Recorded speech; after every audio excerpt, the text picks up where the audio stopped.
6 अगस्त 1945 को जापान के एक शहर हिरोशिमा पर लिटिल बॉय नामी एक न्यूक्लियर बॉम्ब गिराया जाता है, जिससे लगभग 90,000 लोगों की जान चली जाती है। और फिर इसके सिर्फ 3 दिन के बाद ही जापान के एक शहर नागासाकी पर फैटमैन नामी एक न्यूक्लियर बॉम्ब गिराया जाता है। इससे भी लाखों लोगों की जान चली जाती है। ये दोनों इवेंट हमेशा के लिए इतिहास को बदल कर रख देते हैं। और इन सब के बीच एक साइंटिस्ट काफी चर्चे में आते हैं। जी हाँ, आपने सही समझा। आज हम लोग बात करेंगे फादर ऑफ एटॉमिक बॉम्ब यानी जे रॉबर्ट ओपेनहाइमर के बारे में, जिनकी रिसेंट में मूवी भी आ चुकी है। तो अगर आप उस मूवी को देखने का प्लान बना रहे हैं तो इस वीडियो को एंड तक जरूर देखें।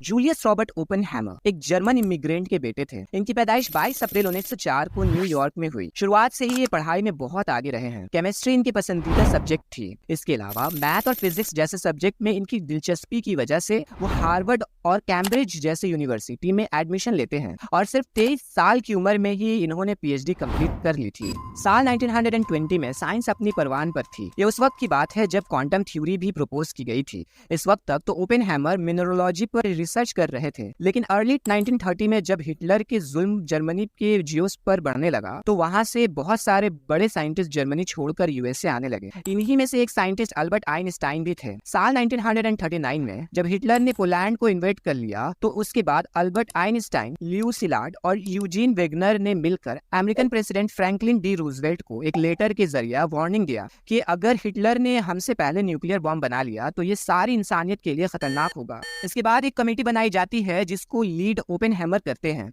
इनका काम था यूरेनियम से यूरेनियम 235 को सेपरेट करना और यूरेनियम की क्रिटिकल मास पे रिसर्च करना न्यूक्लियर बॉम्ब बनाने के लिए।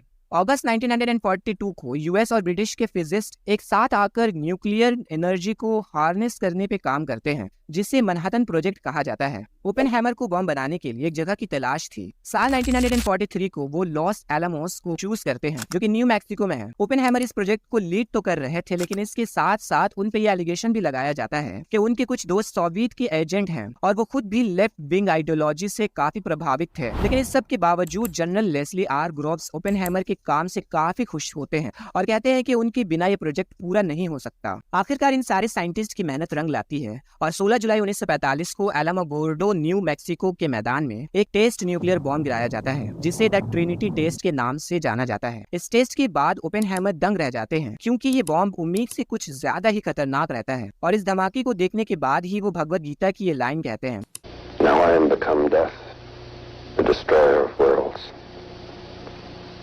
इस टेस्ट के कुछ हफ्तों के बाद ही 6 अगस्त 1945 को हिरोशिमा पर एक न्यूक्लियर बॉम्ब गिराया जाता है, जिसका नाम लिटिल बॉय था। और इसके सिर्फ 3 दिन के बाद ही एक और बॉम्ब, जिसका नाम फैटमैन था, उसे भी जापान के एक शहर नागासाकी पर गिरा दिया जाता है। जैसा कि मैंने आपको इस वीडियो की शुरुआत में बताया था कि इस दोनों बॉम्ब धमाके से लाखों लोगों की जान चली जाती है, जिससे ओपेनहाइमर को बहुत ज्यादा रिग्रेट होता है, क्योंकि उनका ये मानना था कि ये अटैक गैर जरूरी था। वर्ल्ड वॉर 2 के खत्म होने के बाद ओपेनहाइमर एटॉमिक एनर्जी कमीशन की एडवाइजरी कमेटी के चेयरमैन के तौर पे अपनी तरफ से पूरी कोशिश करते हैं किसी भी न्यूक्लियर अटैक को रोकने के लिए। लेकिन कोल्ड वॉर के दौरान जब वो हाइड्रोजन बॉम्ब बनाने के अगेंस्ट रहते हैं तो उनके कई सारे पॉलिटिकल एनिमीज बन जाते हैं, जो उनपे सोवियत का जासूस होने का एलिगेशन लगाते हैं। साल 1953 में कोर्ट इनके फेवर में फैसला सुनाती है, लेकिन इनका सिक्योरिटी क्लियरेंस कैंसिल कर दिया जाता है, जिसके नतीजे में अब वो क्लासिफाइड डॉक्यूमेंट्स को एक्सेस नहीं कर सकते थे। इतनी सारी परेशानी के बावजूद ओपेनहाइमर अपनी बची हुई जिंदगी एकेडमिया और साइंटिफिक रिसर्च और सोसाइटी को बेहतर बनाने में लगाते हैं। और साल 1967 में थ्रोट कैंसर की वजह से